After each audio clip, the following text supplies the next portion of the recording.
બધાને ભીખુભાઈ ખુમરના રામ રામ. આપણે ક્યાંક જાય આપણને ઘણા મળે અને એમાં ધાર્મિક ચર્ચાઓ થાય. ધાર્મિક ચર્ચા કરવાની મજા એ છે કે એની મારી જો સામેની વ્યક્તિનું તમે નમતું લઈ લ્યો અને તમે કહી દો કે ભાઈ તમારી વાત કદાચ સાચી છે, મારી સમજવા ફેર થાય, તો એની મારી પાસે જાણવાનું મળે.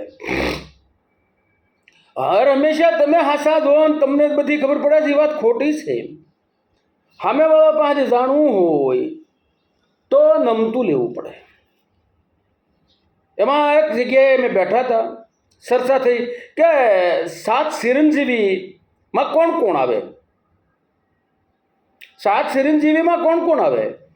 મેં કીધું ભાઈ 7 ચિરંજીવીમાં 7 ચિરંજીવી આવે, પણ જેને જેને ન ખબર હોવા છતાં ઘણા એની માલપા પણ વિરોધાભાસ કરતા હોય.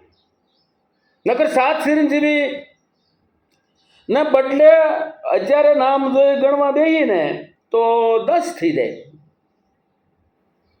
10 નામ થઈ જાય. તો આની માલપા અમુક સમજફેર જ હોય ને. ના 7 ચિરંજીવી હું જે જાણું છું, મને જે ખ્યાલ છે એ મુજબ દૈત ગુરુ શુક્રાચાર્ય પ્રથમ, કારણ કે એને પાસે પ્રથમથી જ સંજીવન મંત્ર હતો. બીજા બલિરાજા કે જેઓને દ્વારે આજે પણ એને પાતાળનું રાજ દીધું અને આજે પણ ત્રણેય દેવોને 4 મહિના દાવવું પડે છે.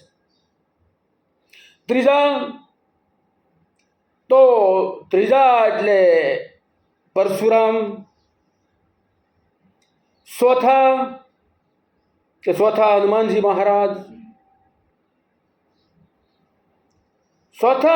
મહારાજ, અને પાંચમા ભગવાન વ્યાસ. છઠ્ઠા એટલે કુલગુરુ કૃપાચાર્ય અને 7મા અશ્વસ્થામાં સ્થાપિત. આમ ગણવામાં આવે છે.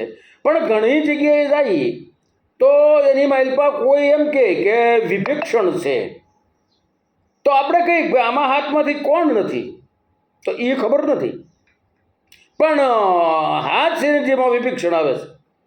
તો એક જગ્યાએ ગયા તો ત્યાં મને એણે કીધું કે ભાઈ તમે બોલ્યા ઇનામ ખોટા છે. કારણ કે આ તો માર્કંડે ઋષિ એમાં તો આવે છે.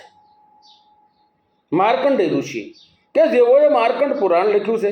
અને યુધિષ્ઠિર મહારાજાને જ્યારે અર્જુનજી જ્યારે દેવલોકમાં ગયેલા અને ત્યારે દુઃખી હતા, અને ત્યારે માર્કંડે ઋષિએ એની કરતાં કેવા દુઃખી હતા એની વાતો જે કાંઈ હરિશ્ચંદ્ર હોય કે એવી ઘણી વાતો બધી એને કરી છે. તો એ કે માર્કંડે છે. તો મને એક ભાઈ તો એવું કીધું કે તમે આ હાથમાં તમને ખબર જ નથી. એમાં એ કે ભરતરી આવે 2000 વર્ષ પહેલા જ્યાં તમે મને કે કાંઈ વાંચ્યું નથી. મેં કીધું ભાઈ મને તો આટલી ખબર છે કે નાના ભરતરી આવે, કારણ કે એ અમર ખાઈ ગયા હતા. એટલે આવી વાતો આવે તો જાણવાનું અને જોવાનું પણ મળે, અને જાણવું પણ જરૂરી છે. માટે હું આટલા પ્રશ્ન એટલા માટે આજ કરું છું, અને આ વાત એટલા માટે કરું છું કે આની માલપા જે કોઈ હાસા જાણ ભેદું હોય અને એની પાસે હાસા નામ હોય,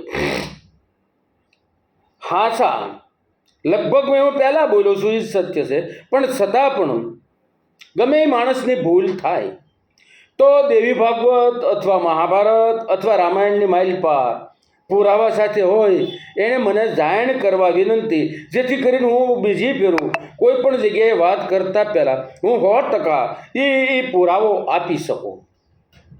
એટલે જેની પાસે માહિતી પાકી હોય એને કહું છું. અને હર હંમેશા મને તો એ કરતાં પણ એમ કહી તો પણ કહેવાય કે આ તો શરીર સહિત છે, એને આપણે ચિરંજીવી કહીએ છીએ. બાકી તો અમર તો કેટલાય છે ને. અમરની તો કોઈ વાત જ ન થાય, લાખો કરોડોમાં અમર છે. આ ચિરંજીવી કહેવાય અને ઓલા અમર કહેવાય.